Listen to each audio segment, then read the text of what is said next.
दोस्तों आज बात करेंगे मास्टरिंग प्रोडक्ट फोटोग्राफी की।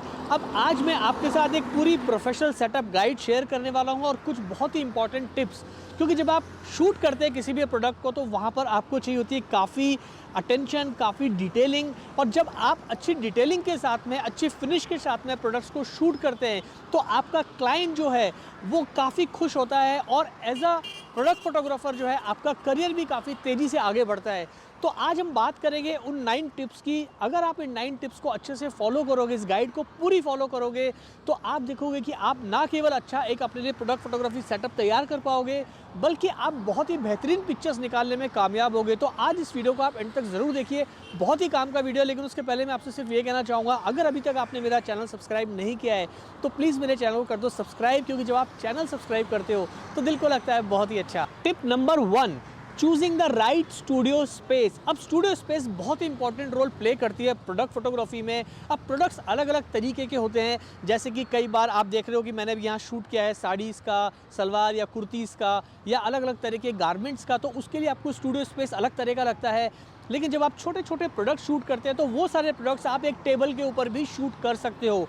तो मेरा मतलब है चूजिंग राइट स्टूडियो स्पेस से कि जिस तरह की भी आपके पास में स्पेस हो, आपके पास इतना स्पेस होना चाहिए कि वहाँ आप गारमेंट से लेके शूज़, छोटे छोटे प्रोडक्ट्स आसानी से शूट कर पाएँ। एक छोटी टेबल हो, या अगर आप मॉडल्स के साथ में शूट कर रहे हैं तो वहाँ पर कम से कम आप ऐसी इतनी जगह हो जहाँ पर आप 9x36 का बैक रोल लगा सके, जैसा कि आप इमेज में देख पा रहे हैं। तो यहाँ मैंने जैसे एक साड़ी का शूट किया है, 9x36 का बैक रोल लगाया हुआ है। और जो लाइटिंग कंडीशंस हैं वो मेरे कंट्रोल में, यानी कि चाहे मैं अपने सॉफ्ट बॉक्स यूज़ कर रहा हूँ, चाहे मैं अलग अलग तरह के लाइट शेपिंग टूल्स और मेरे स्ट्रोब लाइटिंग, तो वो भी रखने की जगह हो, आपकी खड़े होने की जगह हो, आपका लैपटॉप, आपका वर्क स्टेशन हो छोटा सा, इतनी स्पेस होना ज़रूरी है।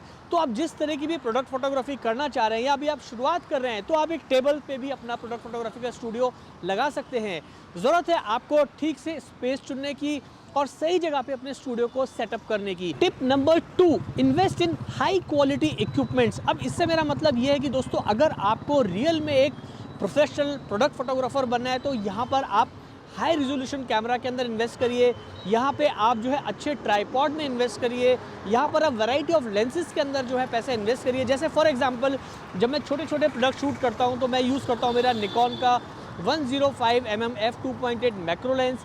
या अगर मैं गारमेंट्स को शूट कर रहा हूँ या मैं ज्वेलरी को शूट कर रहा हूँ मॉडल के साथ में, तो वहाँ मैं यूज़ करता हूँ 85mm 1.4G लेंस निकॉन का, या कई बार 135mm का लेंस मैं यूज़ करता हूँ, या 50mm का लेंस मैं यूज़ करता हूँ अपने प्रोडक्ट फोटोग्राफी के लिए, ताकि मेरे जो प्रोडक्ट्स हैं मॉडल के साथ स्पेशली वो बहुत ही अच्छे फिनिश के साथ निकल के आएँ। और जो प्रोडक्ट्स मैं टेबल टॉप पे कर रहा हूँ उसमें मेरा मैक्रो लेंस मुझे बहुत ही हेल्प करता है। Last but not the least, आप एक अपने लिए रिमोट जो है शटर रिलीज आप ज़रूर खरीद के रखिए, जिससे कि आप कैमरा शेक को जो है अवॉइड कर सकें। Tip number 3, set up proper lighting. अब देखिए दोस्तों, जब भी आप प्रोडक्ट फोटोग्राफी करते हैं तो वहाँ पर highlight, shadows, hard light, soft light, ये सब चीज़ें बहुत होती हैं। तो आप अपने लाइटिंग को जो है तरीके से सेटअप लगाइए। अब यहाँ पर आप यूज़ करिए काफ़ी सारे अलग अलग तरह के डिफ्यूज़र, जैसे कि सॉफ्ट बॉक्स है, बटर पेपर है, अम्ब्रेलाज है, वगैरह वगैरह, जिससे आप जो हार्श लाइटिंग है उसको मिनिमाइज़ कर सकें, शैडोज़ को आप थोड़ा सा कट कर सकें, और अपने जो भी प्रोडक्ट को आप शूट कर रहे हैं उसके बेस्ट फीचर को आप अच्छे से हाईलाइट कर सकें। तो लाइट को फाइन ट्यून करना, लाइट को ठीक से आप प्लेस करना, वो एक आर्ट होता है, वो आपको प्रैक्टिस से आएगा। आप यहाँ देख पा रहे हो किस तरह से मैंने एक छोटा सा परफ्यूम का बॉटल शूट किया है, और वहाँ पे मैंने पूरी तरह से जो है यहाँ पे डिफ्यूज़र भी यूज़ किया है, बटर पेपर यूज़ किया है, लाइटिंग को ऐसा थ्रो किया है कि जो प्रोडक्ट का जो डिटेलिंग है वो आप देख पा रहे हो कितनी खूबसूरती से निकल के आ रहा है। तो this is all because of correct lighting setup. तो लाइटिंग सेटअप पे आपको बहुत ही ध्यान देना है। एक बार आपने इस पर कमांड कर लिया तो आप देखेंगे कि आपकी जो पिक्चर्स हैं वो बहुत ही खूबसूरत, बहुत ही फिनिश के साथ नजर आएंगी। Tip number 4, control backgrounds and props. अब देखिए दोस्तों, प्रोडक्ट फोटोग्राफी के अंदर बैकग्राउंड्स एंड प्रॉप्स बहुत ही इंपॉर्टेंट रोल प्ले करते हैं। तो यहाँ पर आप जो है नीट एंड क्लीन, न्यूट्रल, या फिर आप जो है इस तरह के बैक रोल्स या बैकग्राउंड्स चूज़ करिए जिससे आपका जो प्रोडक्ट है वो उसके साथ कॉम्प्लीमेंट करे। और प्रॉप्स इस तरह से चूज़ करिए कि विदाउट डिस्ट्रैक्टिंग आपका जो प्रोडक्ट है वो अच्छी हाईलाइट्स के साथ में जो है आपको दिखाई दे, जैसे कि आप स्क्रीन के ऊपर देख पा रहे हो। तो इस तरह से जब आप अरेंजमेंट करते हो, ये भी मैं बताने जा रहा हूँ कि भैया ये प्रैक्टिस से आएगा, एक दिन में नहीं होगा। जब आप बहुत सारे शॉट्स लेंगे, काफ़ी सारी प्रोडक्ट फोटोग्राफी करेंगे, तो आपको समझ में आएगा कि बैकग्राउंड्स का, प्रॉप्स का कितना इंपॉर्टेंट रोल होता है प्रोडक्ट फोटोग्राफी में। तो ये सारी चीज़ें आप करिए एंड आप देखेंगे जब आप इसे कंट्रोल करना सीख जाएंगे तो आपके प्रोडक्ट्स जो हैं वो बेहतरीन नज़र आते हैं, चाहे आपने कैसा भी बैकग्राउंड है, किसी भी तरह की प्रॉप्स को यूज़ किया हो। Tip number 5, styling and arrangement. अब स्टाइलिंग एंड अरेंजमेंट का भी बहुत इंपॉर्टेंट रोल होता है। जब आप कोई भी प्रोडक्ट फोटोग्राफी करते हैं तो वहाँ पर आप ध्यान रखिए कि आपने प्रोडक्ट की स्टाइलिंग जो है वो बहुत खूबसूरती से की हो, जिससे आपका प्रोडक्ट या कई बार मॉडल भी जो है वो खूबसूरत नज़र आए। चाहे उसके आपने उसमें अलग अलग तरह की आपने स्टाइलिंग की, चाहे प्रॉप्स यूज़ करी हो, चाहे आपने मॉडल का हेयर स्टाइलिंग पे ध्यान दिया हो, या अगर आप कोई भी प्रोडक्ट शूट कर रहे हैं तो आपने उसकी स्टाइलिंग इस तरह से करी हो कि उसके जो विजुअल्स हैं वो थोड़े से प्लीजिंग नज़र आने चाहिए, थोड़ा सा इम्पैक्ट आना चाहिए। क्योंकि जब क्लाइंट उन पिक्चर्स को देखता है तो उसको लगता है कि हाँ, मेरा जो प्रोडक्ट है थोड़ा लार्जर दैन लाइफ नज़र आ रहा है और मेरे प्रोडक्ट की खूबसूरती जो है वो थ्रू फोटोग्राफी जो है वो बिल्कुल नेक्स्ट लेवल पे दिखाई दे रही है। Tip number 6, focus and composition. अब फोकस एंड कॉम्पोजिशन बहुत ही इंपॉर्टेंट होता है प्रोडक्ट फोटोग्राफी में। तो आप जिस भी प्रोडक्ट को शूट कर रहे हैं आप ध्यान रखें कि आपका फोकस ठीक से उस प्रोडक्ट के ऊपर हो, जिससे आपका प्रोडक्ट जो है वो शार्प और क्लीन नज़र आए।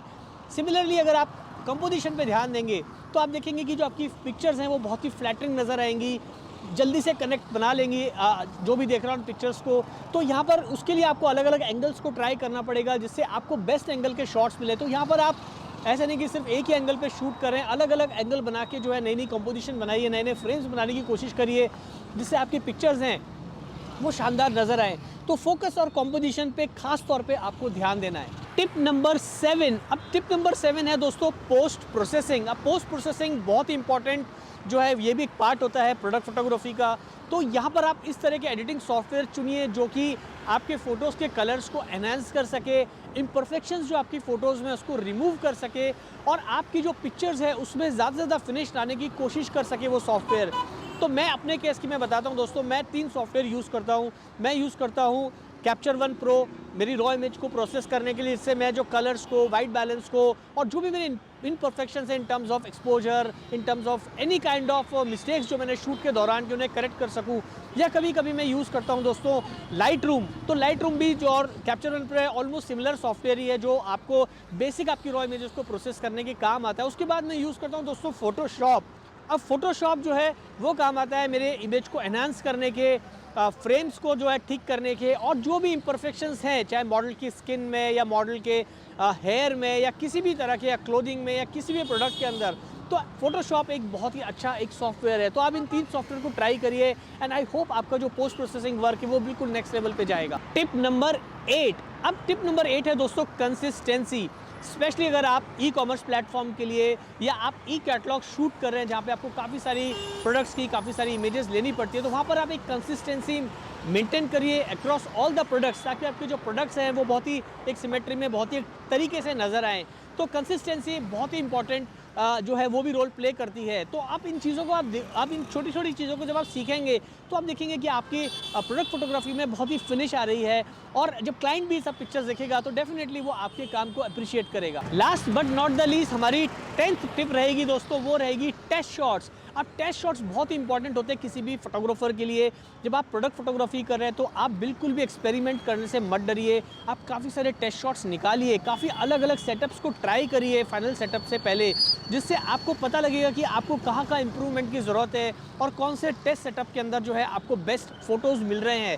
सो कभी भी जो एक्सपेरिमेंट करने से नहीं डरना है, अलग अलग चीज़ों को के साथ में जो है आपको थोड़ा सा लड़ना है, उनके साथ में समझना है कि भैया कितना इंप्रूवमेंट चाहिए आपको अपनी प्रोडक्ट फोटोग्राफी के लिए। तो बस ये आज की मेरी जो है एक प्रोफेशनल गाइड थी आपके लिए, अगर आप एक प्रोफेशनल प्रोडक्ट फोटोग्राफर बनना चाहते हो। अब मैंने प्रोडक्ट फोटोग्राफी पे काफ़ी सारे वीडियोस बनाए हैं, कुछ वीडियोस की जो लिस्ट है मैं नीचे लगा दूंगा, तो वो वीडियोस आप ज़रूर देखिए, उससे आपको एक आइडिया आएगा किस तरह से प्रोडक्ट शूट होते हैं। आज के वीडियो को लेके अगर आपके मन में कोई भी सवाल हो तो आप नीचे कमेंट करके मुझे ज़रूर पूछिएगा, मैं कोशिश करूँगा आपके सवालों के जवाब देने की। आज के लिए इतना ही, जल्दी मिलता है फिर नए वीडियो के साथ। Thanks for watching.